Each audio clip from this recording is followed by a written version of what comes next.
জায়েজ হবে না। আমার দ্বারা একজনের হক নষ্ট হয়েছে, আমি তার কাছে ক্ষমা চেয়েছি, তার নামে দানও করি, তাও আমার মনে হয় আল্লাহ আমাকে এই বিষয়ে পাকড়াও করবেন, এখন আমার করণীয় কি?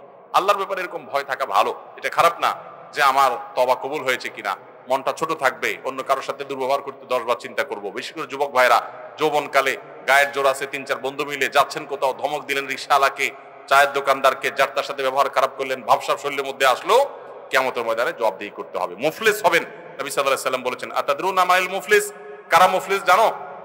সাহাবীরা বলছেন, আল মুফলিসু ফিনা মাল্লা দিনারা ওয়ালা দিরহামা। হে আল্লাহর রাসূল, পয়সা কই নাই, তাই তো আমরা মুফলিস বলেছি। নবী সাল্লাল্লাহু আলাইহি সাল্লাম বলেছেন, না, এটা না।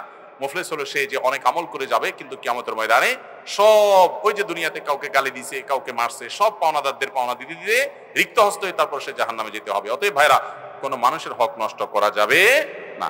কিন্তু আপনি তার কাছে মাফ চাইছেন, সেও মাফ করে দিয়েছে, আপনি আল্লাহর কাছে ক্ষমা পাবেন, এটাই আশা রাখবেন। অতিরিক্ত ভয় যেটা আপনাকে রীতিমতো নিরাশ করে দিবে, সেটা কিন্তু আবার কুফরি পর্যন্ত নিয়ে যাবে। কারণ ওয়ালা ইয়াইআস মির রাউহিল্লাহি ইল্লাল কওমুল কাফিরুন, এটা আমাদের সাবধান থাকতে হবে। এরপরে প্রশ্ন হলো,